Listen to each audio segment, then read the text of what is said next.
this is an iHeart podcast. Guaranteed human. Work can be a little weird. Cringy training seminars, coworkers who won't stop talking about their plant, forgetting the mute button at an inopportune moment. We have to deal with a lot on any given workday. Sometimes it can feel hard to thrive and move forward in your career. Well, that's where LinkedIn comes in. LinkedIn helps you get ideas and insights from experts in your field, connect with people professionally, grow your network, and access tools designed to help you find the right fit for your next role. Whether you're just getting started, figuring out your next move, or looking to accelerate your career, LinkedIn is built to support you at every stage because LinkedIn is the network that works for you. Visit linkedin.com/knowstuff to learn more. Hey, everybody. The official Big Bang Theory podcast is back, covering seasons 3 and 4 of the show. Each week, host Jessica Radloff speaks with crew and cast members like Kunal Nair, Mayim Bialik, and Kevin Sussman. Hear about the Easter eggs you may have missed, behind-the-scenes stories, and how certain real-life relationships shaped some of the most memorable storylines. Watch the official Big Bang Theory podcast on HBO Max or wherever you get your podcasts. Welcome to Stuff You Should Know from HowStuffWorks.com.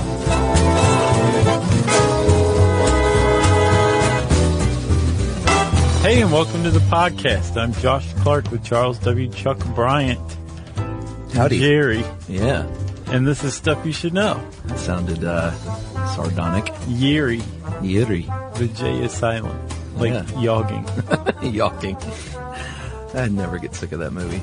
No, it's a good one. I haven't seen the second one. Don't really intend to, but I'm afraid to. Yeah. Because it might tarnish my love of that character. Because I've heard it's not very funny. So just keep it with the first one. All right. I'm totally going to watch it. I'm just waiting for cable. Oh, yeah? Yeah. Yeah, TBS knows what they're doing with movies that were for the big screen. Yeah. Size them down. Best start ever. So you doing good? I'm great. Okay, good. So we're talking today. Yes. About IVF. Yes. In vitro fertilization. Yes.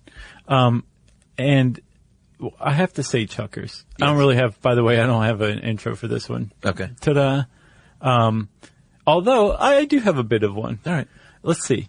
In 2013. Yes. A lady named Louise Brown celebrated her 35th birthday. And with her birthday coming and going, she announced that she was pregnant with her second child. Good for her. This is like mind-blowing, crazy stuff all over the place because Louise Brown was the first human being ever conceived using in vitro fertilization. Yes. They called them test tube babies back then. Remember that? Yeah, totally. Test tube babies. You don't call it that anymore. No, we've gotten a little more scientific as a society since the 70s. Yeah. Plus, I don't think they use test tubes. Yeah, if they ever did. Yeah. I think maybe Petri dishes, culture dishes. Yeah. Not test tubes, but Culture dish babies. Right. That's weird. Test tube baby, it kind of rolls off the tongue. Yeah. It's got the two T sounds, which makes it a little funny-ish. Yeah. And intriguing. Yeah. But that's what she was. She was the first test tube baby. It was 1978 in England. And she was born July 25th, I think. Like just a few days later, I think, the second IVF baby was born in India. Oh, yeah? In very short order. Yeah. There were two. I'm sure their doctors were like, come on, will you give birth Seriously. already? I want to be the first. Nobody remembers number 2. And then the following year, in 1979, the first American IVF baby was born. And that's the history of IVF. Like, it just goes back that far. Yeah. Since then, I think more than 35 million IVF babies have been born. Yeah, I think a couple of 100,000 each year in the U.S. alone now. Yeah, it was like in the 60s, 80s. Now it's up to like 100 and something, 100 and change, I think. I got over 200,000. Do you really? Yeah. Really? I saw 61,740 in 2012. Or maybe it's 200,000 worldwide. Okay. All right. Let's just settle on that. I'll bite on that one. But that's a lot of babies that are born through IVF. Yeah. And it's crazy how the thing that struck me, and finally we're getting to the end of the intro. Okay. Is that what IVF is? Mm-hmm. It seems so like whiz bang crazy futuristic. It's really not. No, It's figuring out, we figured out how a woman becomes pregnant and figured out the ways that we could possibly best help that process along. Yeah. And that's what it is. Yeah. It's really, there's no like crazy new technology. They don't like buzz her with like a Prego laser. Yeah. Nothing like that. It's strictly like catheters and timing and, hormones. Yeah. It's crazy how simple it is, but it's also equally crazy that, it's as successful as it is considering what in vitro fertilization consists of. Yes. I guess we can go ahead and talk about success rates. In the U.S., women under the age of 35 have a 30 to 35% chance of conceiving with IVF. It drops to 20 to 25% between 35 and 40, 6 to 10% over 40, and that is percentages of live birth cycle, which is per cycle. So like if you go through a cycle of in vitro fertilization, you have the percentage chance typically, which is pretty much in lockstep with natural birth rates according to age. Oh, is it? Well, I mean, it definitely decreases with age. Oh, yeah, but I'm not saying it's like 1 for 1. Yeah, sure, yeah, totally. But I'm saying that I think the depreciation of possibility. Yeah. It goes down with age naturally as well with IVF too. Yeah, and live birth is the key here because many times there will be conception and there will be a pregnancy, but any number of things can go wrong from there. Oh, yeah, sure. Chemical pregnancies. Ectopic pregnancies. Apparently some Chinese researcher did a survey of 100,000 plus live IVF births. Yeah. And found that there's a correlation. You were 3 times likelier to have a major birth defect if you were born via in vitro fertilization than natural. Oh, really? And he just found a correlation, not a cause, but just the numbers for some reason spit that out. Yeah, well now, one of the new things you can do is opt for, at a certain point in the process, PGD, which is, pre-implantation genetic diagnosis. Mm-hmm.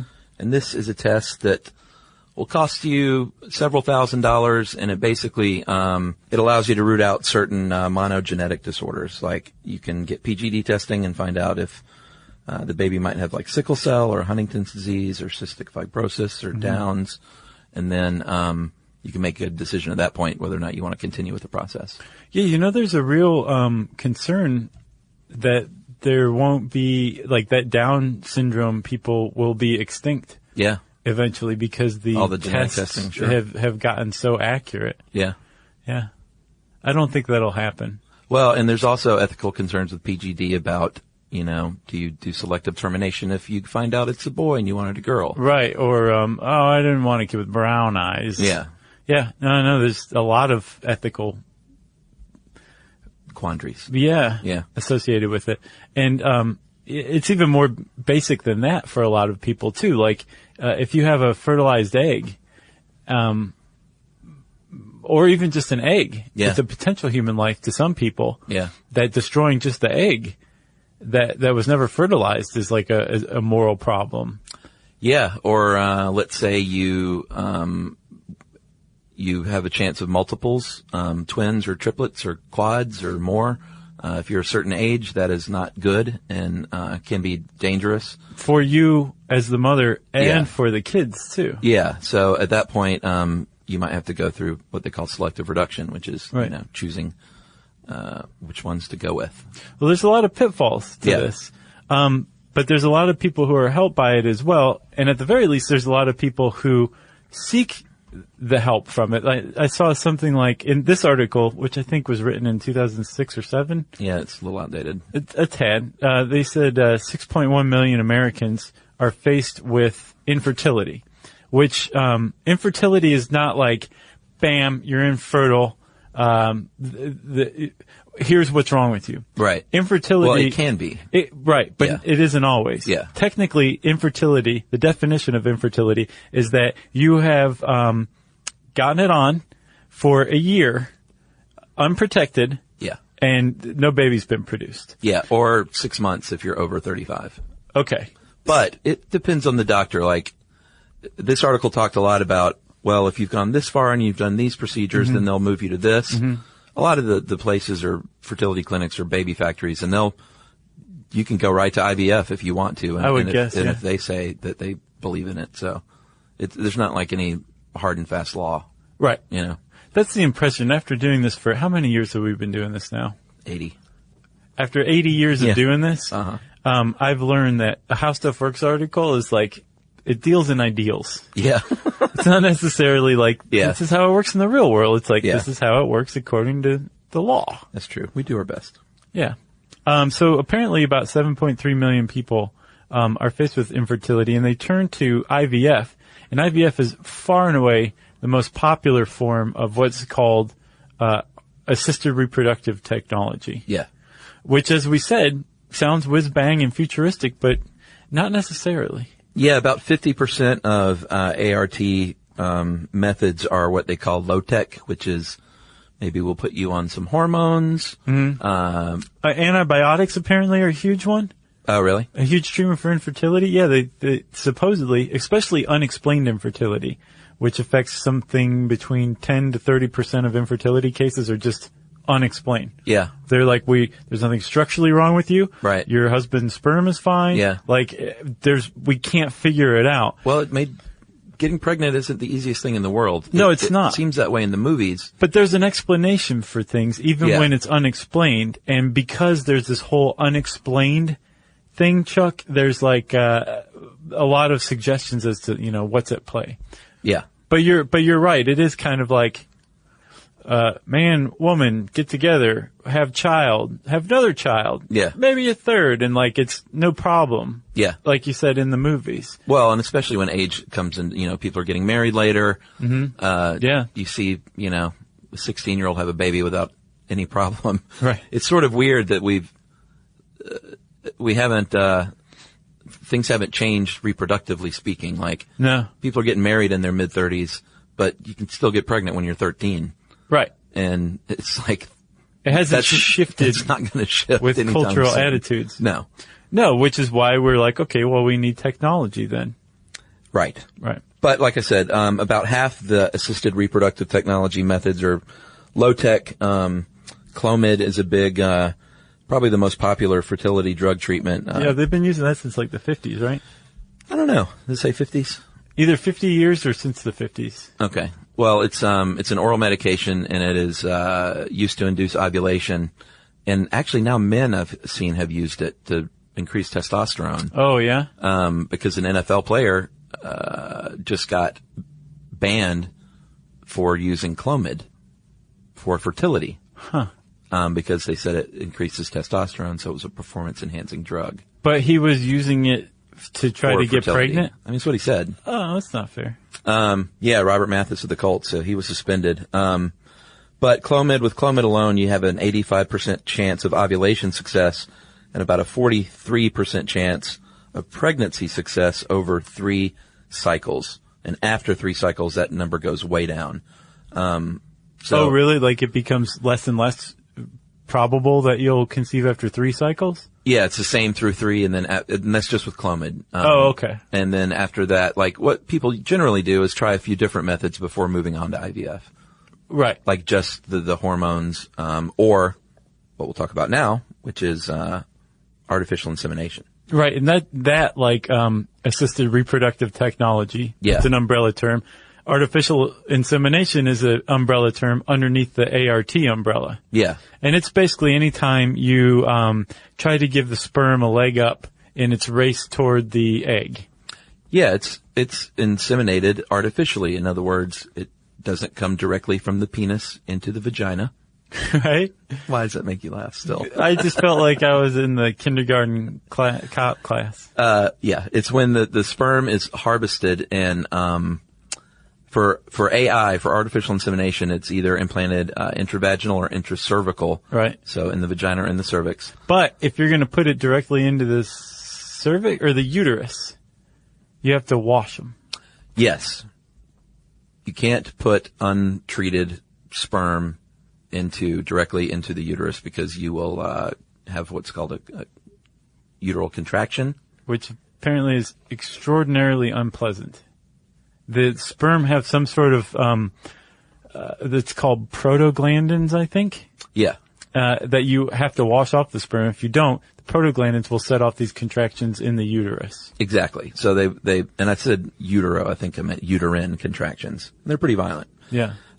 So yeah, you wash the sperm, and not only does it remove those prostaglandins, it eliminates any substance that'll get in the way and make the sperm motile, and motile means they're good swimmers. Right. That's another advantage of using artificial insemination is you can say, you're cut, you made the team, you're cut. Right. And then you put together this dream team of the best sperm and you say, go get them.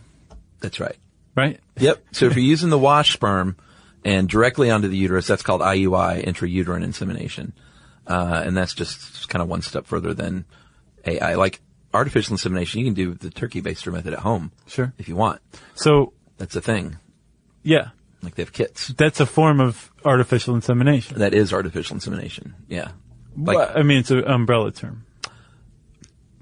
Well, yeah. If you're using the turkey baster at home, you're artificially inseminating. But you're probably inserting it directly into the vagina, maybe the cervix. You're not doing intrauterine insemination. You can't do IUI at home. No. Unless you have a sperm washer. Right.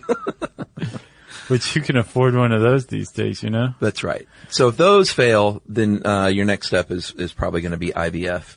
But like I said, depending on your age and what's going on, you can skip straight to IVF if your doctor says that's okay. Well, we'll skip straight to IVF after a message break. How about that? Smooth.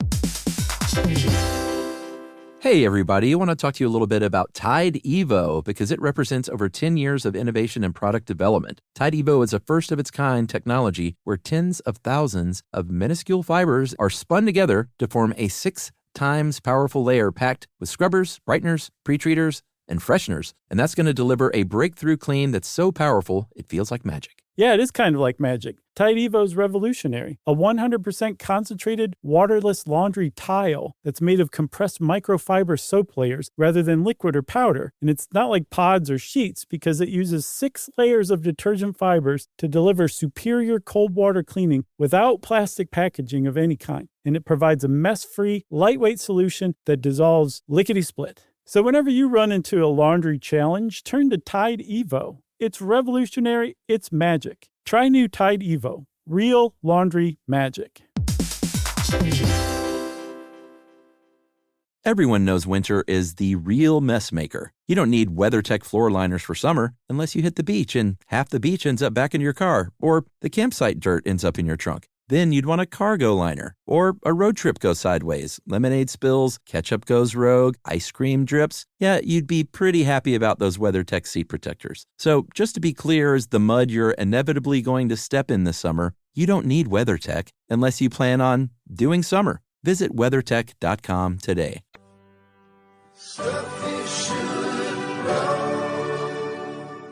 All right, so let's talk about the IVF process, huh? Yeah, again, pretty low-tech, high-tech stuff. It's neat. Yeah, it'll cost you about $12,000. 12 to 20, I saw. Yeah, I mean, I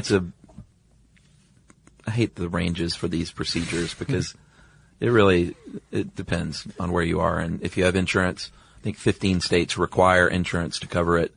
Let me interject here. There is an argument that the lack of standards in pricing for medical procedures is the single problem for why the healthcare system in the U.S. is broken.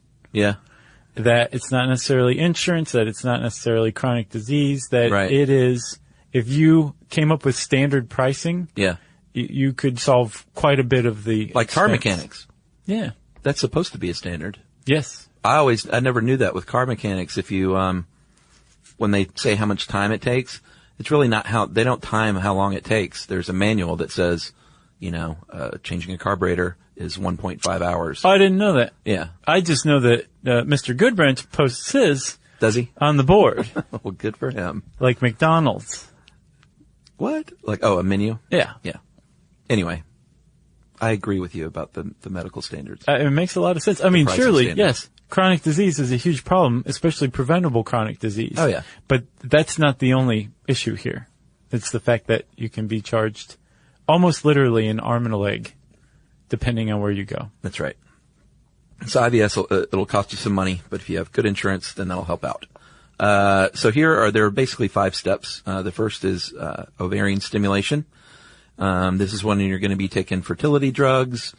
It could be a couple of weeks of that. Some are oral. Sometimes you're going to be giving shots to your wife, or if the lady's on her own, she'll be giving shots to herself.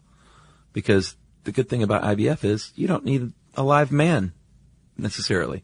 No, you just need the sperm. Yeah. So a lot of and it could come from anywhere. Yeah, single ladies or all the single ladies. Or ladies in the LGBT community. I always want to mix up those letters. Yeah. Like there doesn't need to be a man involved. No. That's I mean, at some at. point, I guess if you could grow sperm in a lab from stem cells, not directly involved. Then yes, technically you could do that. But no, he doesn't have to be involved. You can harvest sperm from a sperm bank. It could, anonymous donor, friend of a friend. Yeah. Transient who's just passing through town. Sure. Whatever your standards are, you could conceivably get your hands on some sperm. Yeah. And then bam, you don't need a man. Was it from Lebowski? I could get you some sperm by 3 p.m. That is a great movie, man. I saw that again for the first time in a while recently. Yeah. Oh, man. I think he was talking about a big toe. I can get you a big toe by 3 p.m. But yes, you will need sperm if you're the husband and it's just your regular old husband and wife trying to conceive, or just man and woman. Right. Then the husband will deposit that sperm in a little room designed to make that happen. And then they will take the sperm and wash it and hold it, and it's all timed out, appropriately, of course. Gotcha. They can't hold on to it forever. And so that's the ovarian stimulation. Like you're trying to get the eggs to come along, and not only are you trying to get an egg to come along, you're trying to get several to come along. Yeah, that's the whole point, is you want multiple eggs. Right. So, a woman is born with all of the approximately 400,000 eggs she'll ever produce in her life. Yeah. And that number just goes down. Right. During her menstrual cycle. Yeah. One of those eggs enters a fallopian tube and it becomes mature, right? So what these hormones do is get a bunch of those eggs into their fallopian wrappers. Yep. And get them to mature over time. And the doctor, I guess, pays attention to how they're maturing. And when he decides these eggs are ready to go, that's when you hit step 2, which is the egg retrieval step. That's right. And that is not super complicated either. It's called, the name sounds complicated, transvaginal ultrasound aspiration. But what it really is a mild sedative and a suction device that sucks out the eggs. And that's really all there is to it. Yep. It's pretty amazing. If you cannot use the TUA method, you will have to undergo a more involved procedure called laparoscopic surgery, which isn't super involved either. It is also a short process, but there's a small incision in the abdomen to locate your ovaries. Yeah, they put a little video camera in there. Yeah. So more involved, obviously, because it is a surgical procedure, but it's not like you're staying in the hospital for a week or anything. Right. Yeah. It's just more involved because you have to use more anesthesia, too, which automatically increases risks. Exactly. With the other one, aspiration? Yeah. I guess you just need a mild sedative, it says here. Yeah, it's like twilight sleep. Gotcha. All right. So step 3, you've got your eggs. You've got your multiple eggs. They're all looking good. Then Yeah, because they go through and they look at them and Yeah. and say, this one looks good, this one looks good. Nah, not this one.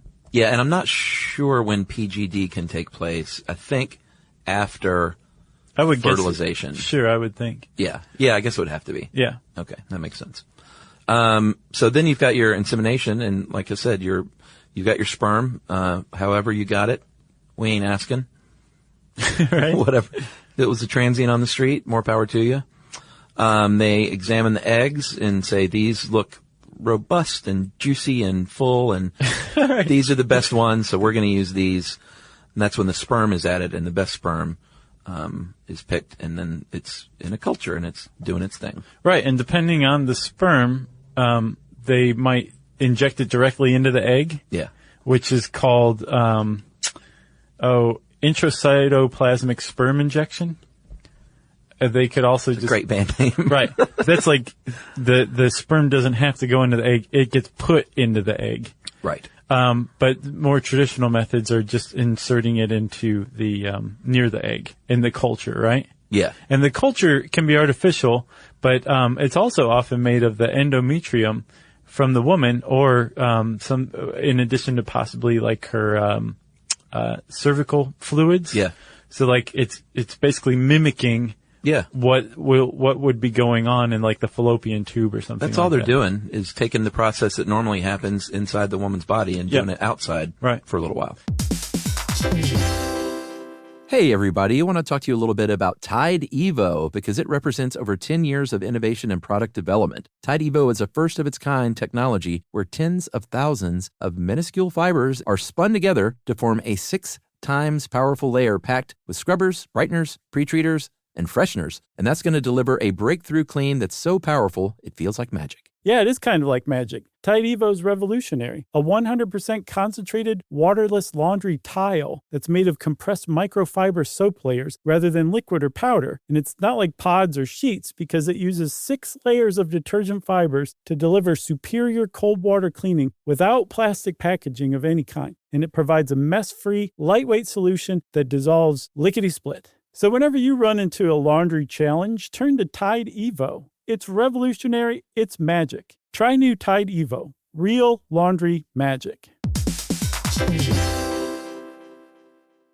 Everyone knows winter is the real mess maker. You don't need WeatherTech floor liners for summer unless you hit the beach and half the beach ends up back in your car or the campsite dirt ends up in your trunk. Then you'd want a cargo liner or a road trip goes sideways, lemonade spills, ketchup goes rogue, ice cream drips. Yeah, you'd be pretty happy about those WeatherTech seat protectors. So just to be clear, as the mud you're inevitably going to step in this summer, you don't need WeatherTech unless you plan on doing summer. Visit WeatherTech.com today. And so you've got the egg and the sperm in the same culture, and within possibly an hour, fertilization might have taken place. There's an open bar. Everyone's getting to know each other. Right. Everyone's getting friendly.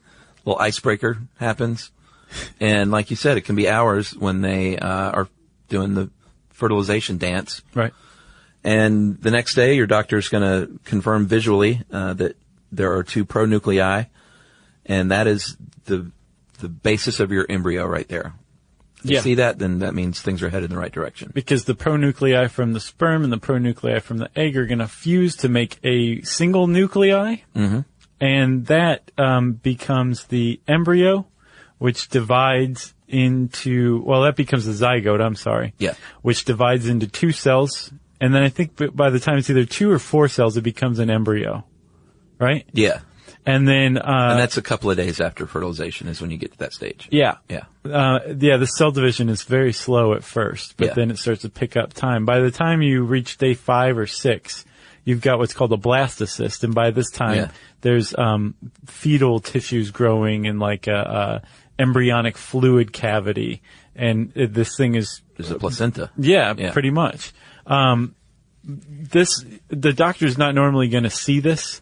They're going to observe the egg, the fertilized egg or embryo for maybe a couple of days to make sure everything's progressing normally, and then they'll put it back into the mom. Yeah, I mean, that can be done after one day, but your doctor, they'll have a plan of when they think the best time is, and you're being monitored and all that. Not you, the man, but the woman is being monitored. Sure. They don't care about the man. And then depending on where they put it, that's the type of assisted reproductive technology that's being used, right? Yeah. So like if you are using IVF, the thing's been fertilized outside of the womb, outside of the body. Yeah. And then introduced into the uterus. Yeah, it's called a transfer. Yeah. And they basically just use a catheter, right? Yeah, it's suspended in fluid, to, I guess, just make it easier to get in there. It's like those peanuts, the foam peanuts for shipping. It's that version. Exactly. So it's suspended in a drop of fluid, and it is a long, thin catheter, and it's placed into the vagina, past the cervix, right there in the uterus, and squirt, there it goes. Yes. And it's really that easy. There's another process called zygote intrafallopian transfer, where it's the same process, but instead of depositing the fertilized egg into the uterus, they put it into the fallopian tube. Right, and I think that has not as great a chances as IVF. Is that right? I think you try ZIFT is what it's abbreviated as, before IVF. Okay. But again, all those rules are subject to change. Depending on your doctor and your situation. And then your embryo, hopefully, will attach to the uterine wall. If it attaches, I think we said ectopic pregnancy is when it does not attach to the uterine wall, but outside of the uterus, but usually the fallopian tube, I think. Right. It never descends into the uterus. And so you can't get pregnant that way, or you can't have a kid that way. No, you can't. No. Even if the kid starts to develop, you have to terminate the pregnancy because it will kill you. That's right. Or you can get what's called a chemical pregnancy, which is basically just a really early miscarriage. Super early in the process. Chemical pregnancy? Yeah. Okay. And those are just a couple of things that can go wrong along the way. It's a stressful time for the couples because they're probably it's probably their last step. Toward having a natural, as they call them. Sure. And then the woman is also getting injections for hormones throughout that can be rough on the lady as well. I can imagine. Yeah. So, in addition to being injected with hormones, having your eggs harvested, getting laparoscopic surgery, like your husband being in a room where he has to ejaculate into a cup and all of this stuff, there are actual risks involved, like physical risks. So like we said if you get the laparoscopic surgery when your eggs are harvested, like you have the risk that comes from any kind of anesthesia, any kind of surgery like that. Sure. So, there are things like, chest pains, what else? Well, there's one risk called, OHSS, ovarian hyperstimulation syndrome, and that's when your ovaries swell up, which is super painful, and about 30% of patients, experience that, but it can range from mild cases where you just take over-the-counter meds to more severe cases, moderate to severe where, gas and nausea and vomiting and no appetite. And I think only 1% to 2% of women experience severe OHSS. Yeah. And that means you're probably gonna go to the hospital, gain a lot of weight, like things that women don't like. And that's the result of those fertility drugs. Like the ovary is like, whoa. Yeah. I did not sign up for this. Yeah. You're overstimulating me. Yeah. And I'm fighting back. Pretty much. But yeah, it does sound like it's fairly common, at least in a mild form. And it's in the mildest form, apparently it clears up on its own. Yeah. So then, like I said, with egg retrieval, you have the general anesthetic issue. And then even with the lighter aspiration procedure, there's still problems, like you can get an infection. Yeah. You can have structural damage. Yeah. But speaking of structural damage, in addition to in vitro fertilization, you could also try surgery. That's another avenue that some people try to solve their infertility. Like if your fallopian tube is blocked or whatever, they can go in and like if you have a physical problem. Right. Yeah. So, Chuckers, we already mentioned ZIFT. Have you heard of GIFT? I have. Gamete intrafallopian transfer is similar to IVF, but it's in the fallopian tubes. Now, what's the difference between ZIFT and GIFT then? Okay, I'll explain. Oh, wait. ZIFT is in a lab. Yes. GIFT is in the fallopian tubes. Yeah, like you go in and artificially inseminate the egg in the fallopian tube. Okay, that makes sense. Yeah. But if you have damaged fallopian tubes, you can't use the GIFT method. No. But the GIFT method, the advantage of it is it much more closely mimics natural birth or natural pregnancy. Yeah. Because the egg is inseminated in the fallopian tube and then it just goes about its normal process from there. Yes. So aside from having sperm introduced through a needle, it's totally natural. Yeah. But it's not used, it's only like 2% of cases, and I think ZIFT is only 1%. Yeah, I saw even less than that. I saw that both of them are less than 1%. And the big blockbuster is in vitro fertilization. And then there's something called ICSI, intracytoplasmic sperm injection, and that's a treatment that you'll do alongside IVF. Yeah, remember I was saying, like, depending on how the sperm is introduced. Yeah. That's one way that it might work. Yeah, in about 40% of cases, I think they use the ICSI method. And that's just injecting the sperm basically into the egg itself. Well, a single sperm. That's like, right. Your sperm has problems, and so we're going to pick out one dude. Hercules. Hercules. And the cool thing about IVF is... Literally. If you have multiple eggs that are really great, you can freeze the ones you don't use, and if you want to go back for round 2, you can skip the first part of the harvesting and go directly to the next steps. Yeah, I guess you could skip all the hormones and all of the possible overstimulation of ovaries. Yeah, the initial hormones, but you still have the ones on the backside. But Gotcha. it's being able to skip that first bit is a big relief to a lot of women. I can imagine. Yeah. Yeah, I'm sure it's worth the expense, too. To freeze them? Yeah. Oh, yeah. So, what's crazy about all this, Chuck, is that not all insurance covers this. A lot of insurance treats IVF procedures as an elective procedure. Sure. As a result, some states, I think 15 states have laws on the books saying if you're an insurance company operating in our state, you have to, at the very least, cover infertility treatments. Yeah, and I mean, just check with your insurance if you're interested. They may cover some, but not all. But you'll probably get some assistance. You hope. Yeah. Or you can just move to a state like Massachusetts that has like... Yeah. The law. Yeah, basically the law is like you cover IVF. Apparently they have... Yeah. Right.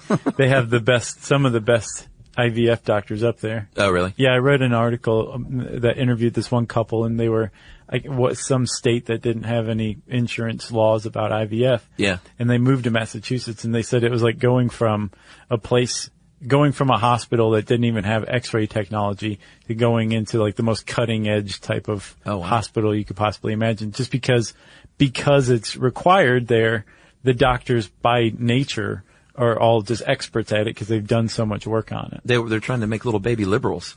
Right. Little Ted Kennedys running around. Exactly. You got anything else? I got nothing else. So Godspeed couples out there going through this stuff. Yeah, Godspeed and good luck. Yeah. We wish you well. And if you want to learn even more about this, you can type in vitro fertilization in the search bar at howstuffworks.com, and that brings up listener mail. I'm going to call this work surveillance. Okay. Remember we did that one? Yeah. About employees spying on you? Yeah. Or employers spying? Which is true. Hey guys, I work for blank company, large shipping corporation, let's call. Shipco. Yeah, Shipco. For 7 years. When I started, I loved the company and the job. As things shifted more towards a bottom line oriented attitude with the company, I started to get pretty burnt out, began looking for something else to do with my life. I'd always had an interest.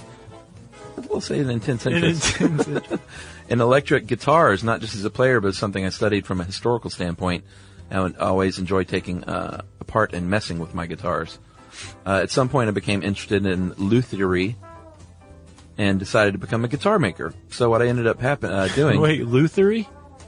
Yeah, like a luthier is a guitar maker. Huh. Like a Cooper makes the barrels? Yeah, wine barrels, I think. Yeah. Yeah, a luthier makes a guitar. I did not know that. Luthier. What ended up happening, I would finish up my workload for the day and tidy up the store. And if there were no customers, I would work on my guitar designs at work. For a while, the management didn't care, but as the pressure started being put on them, they had to tell me to stop. But I didn't, because I'd found my passion. Finally, one day, I was pulled into the office and handed screenshots that I hadn't taken of my guitar design work that I was doing on the clock. Uh-oh. So they had a program that wasn't just sending keystroke information to their security team, it was sending actual screens of everything going on it. Yeah, we talked about that one. Yeah. I don't remember what it's called. Man, I would freak out if someone handed me screenshots. Yeah. Needless to say, I was put on disciplinary probation. Didn't make it to the end of that because I quit to pursue my dream. And I'm happy to say that I've been a full-time professional luthier ever since. That's awesome. One of my guitars was even on the cover of a recent issue of Premier Guitar Magazine. Wow. That's like the Premier Guitar Magazine. There's a second story about a robbery that happened while I was on that probation period. But I'll leave that for anyone curious enough to Google my name. Tantalizing. All right, that is from Paul Roney, R-H-O-N-E-Y. And he says, if either one of you guys wants a handmade USA electric guitar by a company that doesn't spy on its employees, then hit me up. I will hook you up. Wow. And I checked them out, and they're sweet. Yeah? So, yeah, I'm going to see what hook you up means and then talk to them. 10% off when you use coupon code STUFF. Yeah, we'll see. But, yeah, that is from Paul Roney, and good for you for fighting Shipco. Yeah, and pursuing your dreams, Mr. Roney. Yeah. Congratulations. And you're doing a good job. Those things are beautiful. Yeah. So, if you want to let us know about how you stuck it to the man, you can tell us via Twitter at SYSK Podcast, on Facebook.com/StuffYouShouldKnow, through email at StuffPodcast@HowStuffWorks.com, and check out our website while you're at it, StuffYouShouldKnow.com.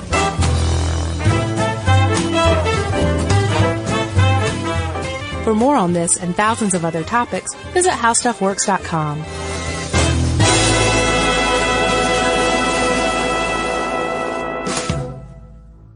Everyone knows winter is the real mess maker. You don't need WeatherTech floor liners for summer unless you hit the beach and half the beach ends up back in your car, or the campsite dirt ends up in your trunk. Then you'd want a cargo liner, or a road trip goes sideways, lemonade spills, ketchup goes rogue, ice cream drips. Yeah, you'd be pretty happy about those WeatherTech seat protectors. So just to be clear, as the mud you're inevitably going to step in this summer, you don't need WeatherTech unless you plan on doing summer. Visit WeatherTech.com today.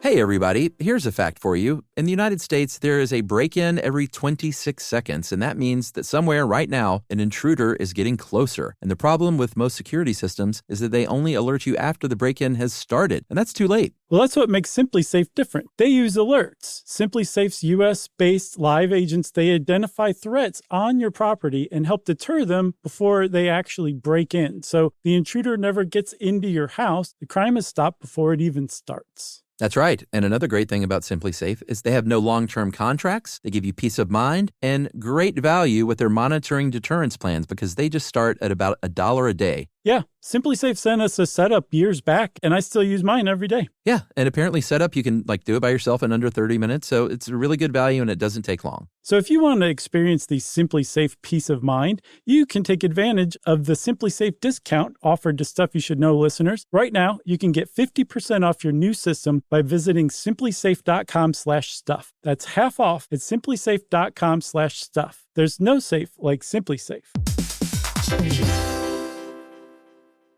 This is an iHeart podcast. Guaranteed human.